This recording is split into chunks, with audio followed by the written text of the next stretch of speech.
Bismillah. 3 bürc üçün var dövlətin qapıları açıldı. Səmada nadir 12 illik dövr başa çatdıqca astroloji dünya böyük maliyyə böhranının astanasındadır.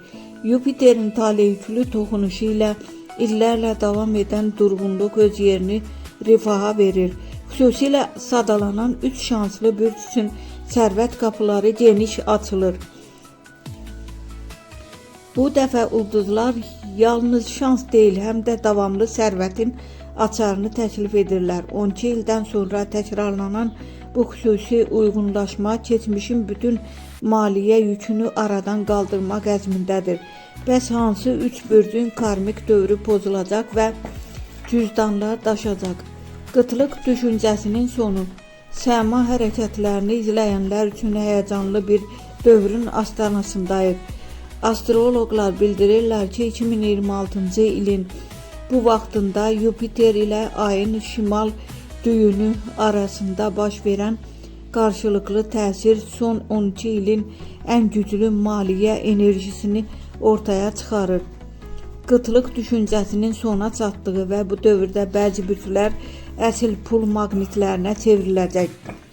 Buğa və yüksələn buğalar, yerin bərəkəti oyanır. Son illərdə maliyyə cəhətdən sınağa çəkilmiş buğa bürcləri üçün səbir mükafatlandırılır.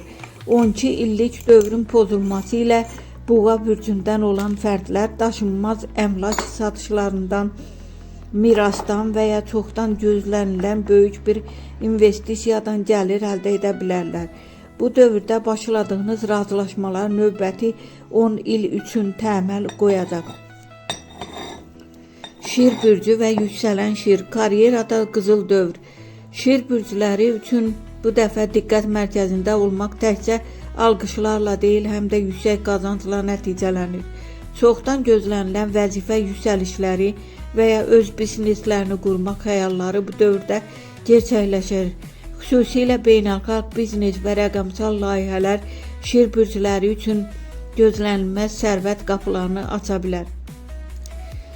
Oxatan və yüksələk oxatan, Yupiterin əsl uşaqları qazanc əldə etməkdədir.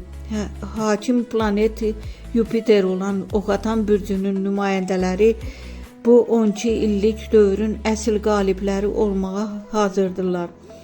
Siz elə bir dövrdəsiniz ki, intuisiyanız sizi şans oyunlarında, fond bazarında və ya spekulyativ investisiyalarda yanıltmayacaq.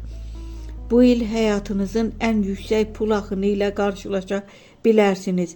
Bununla belə pulun onsuz da gələcəyini düşünərək həddindən artıq xərcləməməyə diqqət edin.